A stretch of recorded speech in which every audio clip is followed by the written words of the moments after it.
Most of us think our biggest enemy could fall into a category such as our parents, our siblings, a bad boss, a bitter ex, or just our crummy circumstances. But what if your greatest enemy is actually a story? A story you've been telling yourself day after day. A story that keeps you feeling trapped, powerless, and constantly resentful. This is the story of the victim. It's a narrative that can take root after real trauma or just a long string of bad luck. It's a learned behavior where people start to believe they have zero control over their lives. It's a mindset that's all about shifting blame, dodging responsibility, and seeing yourself as the world's favorite punching bag. Today, we're going to explore the psychology of personal power through a fictional story, the son of a Hollywood power couple, a guy born into a world of success who spent his life blaming his famous parents for his own failures.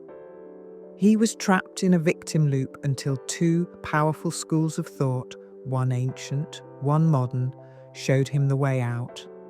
By the end of this video, you'll have that map to take back your life, to reclaim your decision-making abilities, and to see that your best days are indeed ahead of you. Imagine growing up in the shadow of giants. In our story, the son of a legendary movie director couple lives in a world of blinding marquee lights and glamorous premieres. But for him, that light just makes his own shadow feel a whole lot darker. While his parents are celebrated as icons, he feels invisible. His own ambitions feel like a cheap knockoff of their monumental success. This isn't just about feeling overlooked, it's a deep-seated psychological pattern. He develops what psychologists call a victim mindset. Every single setback, a failed audition, a creative dead end, isn't a challenge to overcome. Nope. It's just more evidence for the case he's building against his parents. A supportive note from his dad? He reads it as a condescending jab. His mother offers to connect him with a producer. He doesn't see it as help. He sees it as a power move to keep him under their thumb. This is a classic feature of the victim mentality, seeing bad intentions in neutral actions and always pointing the finger outward. He tells himself, I cannot succeed because their shadow is just too big, or they secretly don't want me to outshine them. This story is a cage, but honestly, it's a comfortable one. It protects him from the terrifying risk of actual failure. If he never really tries, if he can always blame his parents, then he never has to face the possibility that maybe, just maybe, he doesn't have what it takes. This cycle of blame and avoidance has a name: learned helplessness. After repeatedly facing what feels like an unbeatable obstacle, in this case, his parents' success, he starts to believe he's powerless, even when he has a chance to change his situation. His life becomes a self-fulfilling prophecy. He procrastinates on his scripts, he half-heartedly preps for auditions, and he hangs out with people who just feed his cynical worldview. The victim story completely takes over his identity, leaving him passive, pessimistic, and with a crushing sense of having lost all control. For years, he believes their light makes him invisible. What he doesn't realize is that he's been standing in his own shadow the whole time. So what happens when ancient wisdom and modern psychology offer a map out of this prison? The big change doesn't happen overnight. It starts when our guy, exhausted by his own despondency, hopelessness, and rage, stumbles across two powerful frameworks for taking back control. The first is the work of psychologist Carl Jung, specifically his concept of the shadow. Jung's idea is that we all have a shadow. It's where we stuff all the parts of ourselves we repress or disown, the traits that we were taught to find ugly or unacceptable. For the son, his shadow isn't some dark void, it's bursting with the very things he denies he has: a burning ambition, intense envy of his parents' success, and a deep-seated fear of his own potential. He projects this shadow onto his parents. The control he sees in them is really just a mirror of his own desperate need for control. It's the incurable likeness in himself that he has projected onto his easiest scapegoat, his parents. The arrogance he can't stand is a reflection of the ambition that he himself has not yet learned to harness for his own life. It may be a matter of fear of the unknown, and it may be a matter of juvenile rebellion. His parents may not have spent enough time teaching him the ways of a successful life. They may have tried in vain. Sending their children to the best schools that money could buy doesn't always prepare young, privileged youth for a successful journey outside of the classroom. Either way, the tricks and practices of being a whole person somehow always seem to slip away for some of us. Whether the message was delivered and not received, or never delivered at all, is a moot point when crises begin to happen, requiring maturity and resolve at the most critical moments. Jung taught that to become a whole, authentic person, you must confront and integrate the parts of ourselves that society has taught us to conveniently tuck away forever. If always being appropriate to avoid social embarrassment is a parent's goal, then a shadow complex will often be the result that their children will learn to grapple with when they realize someday that they have been bamboozled all along. How to unwind that ball of string may in fact occupy their cranium for so many years that it will be few who finally learn to integrate their shadow and live the life they were destined to live. We don't find enlightenment by imagining angels, but by making the darkness conscious. To become whole, the son has to stop pointing fingers at his parents and turn inward to face the ambition, envy, and fear he's been pretending aren't his. The second key comes from the ancient philosophy of Stoicism, particularly from a teacher named Epictetus and his dichotomy of control. The core idea is brutally simple and, frankly, life-changing. Some things are up to us and others aren't. What's up to us? Our thoughts, our choices, our judgments, our emotions, and our actions. What's not in our control? Almost everything else. Our reputation, the past, our body, including aging, illness, and appearance. Although we can influence our body with diet and exercise, and, most importantly, what other people do and think is considered to be not in our control. The Stoics argued that our main job in life is to sort things into these two columns and then focus our energy only on what we actually control. For someone stuck in a victim narrative, this is a revolutionary concept.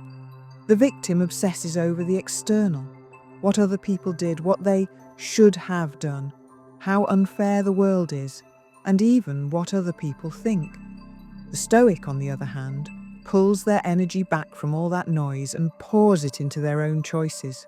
The son's blame, his resentment, his endless stewing over the past, it's all wasted energy on things he can't control.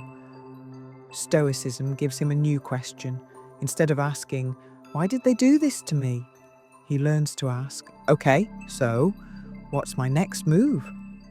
Armed with these two philosophies, the son starts the tough work of tearing down his own prison. It's not one big, dramatic breakthrough, but a chain of small, deliberate choices that begin to shift his identity from victim to creator. This is a journey that can be broken down into real steps that anyone can take. First, he has to recognize and label the pattern. He starts a simple thought journal.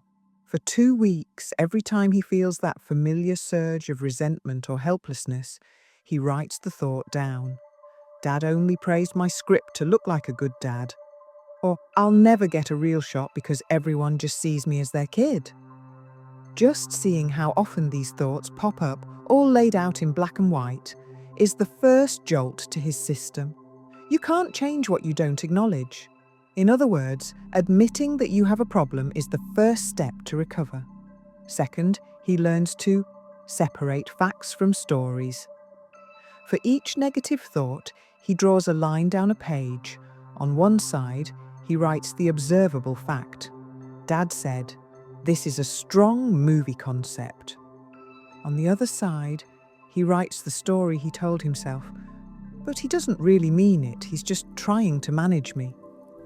Then he asks the game-changing question, what else could be true? Maybe his dad was genuinely impressed. Maybe he was just busy and gave short feedback. This simple exercise breaks the automatic habit of assuming the worst and opens the door to other possibilities. If you're finding this idea of separating facts from stories helpful, it's because this is a core technique for taking back your mental narrative. Remember, there is what happened, and there is the story that we tell ourselves. Separate those out, and you will be on your way to stop playing the victim and finally beginning your new journey through a life filled with personal power, clarity, and fulfillment. This is exactly the kind of stuff we explore on our channel Incurable Likeness. So, if you haven't already, take a second to hit that subscribe button and join a community that's all about building real actionable self-power.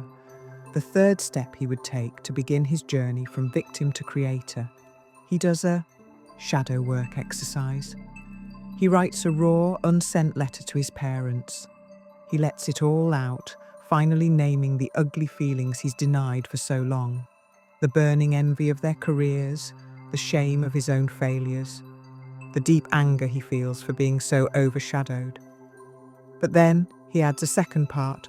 For each of those intense emotions, he asks, what desire is hiding underneath? Beneath the envy is a desire for his own recognition.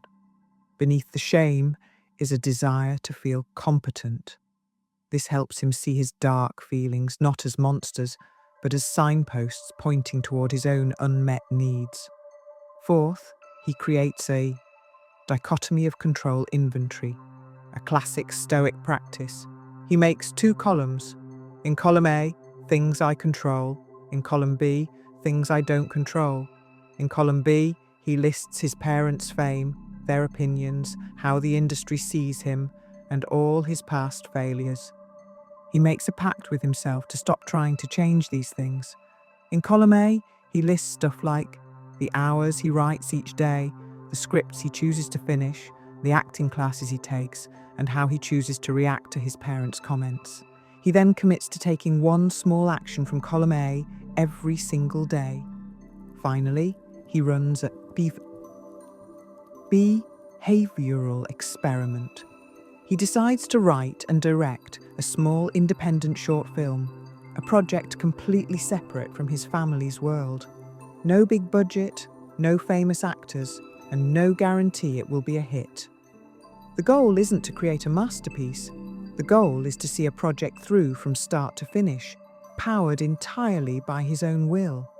This act of creation, no matter how small, is a powerful antidote to learned helplessness. It's a real-world experience that proves his own capability, rebuilding his self-worth one action at a time. The story doesn't end with our hero winning an Oscar and finally upstaging his parents. Honestly, that would miss the entire point. The real story ends in a small, rented screening room surrounded by a handful of friends and the crew he worked with. As the credits for his short film role, he doesn't feel the ecstatic high of massive success, but something quieter and much more profound, a deep sense of contentment. For the first time, he created something that was entirely his, free from the heavy weight of his parents' legacy. And his relationship with his parents? It changes too. By owning his own shadow, he no longer needs to project it onto them. He can see them not as these giant icons, but as what they are. Complex people with their own strengths and flaws. He can accept their support without being suspicious and set boundaries without being angry. He has finally become his own person. The victim mindset is a prison we build for ourselves with the bricks of blame and the mortar of resentment. It's a choice to let our past hijack our present. But the wisdom of Jung and the Stoics shows us that we've been holding the key all along. We can choose to face our own shadows, to own the parts of ourselves we've pushed away, and to build them into a stronger whole. We can choose to focus our precious energy only on what's in our control. Our thoughts, our actions, and our will. The story of the victim ends the exact moment you decide to become the author of your own life. Your power isn't in changing what's already been written, it's in choosing what you're going to write on the very next page. So, here's your challenge. What will your next sentence be? In the description below our videos, you will often find a link to some exclusive content available only to incurable likeness viewers like yourself. This video's free tool is a dichotomy of control inventory that you can view, download, or even print out for yourself. Take a moment and list a few things that you do have control over, and then a few things that you do not have control over. In addition, there is a link to make a list of the stories that you may have told yourself. This exercise is to decipher what actually happened versus the story that was created in its place. Between these two exercises, you will be well on your way to self-mastery.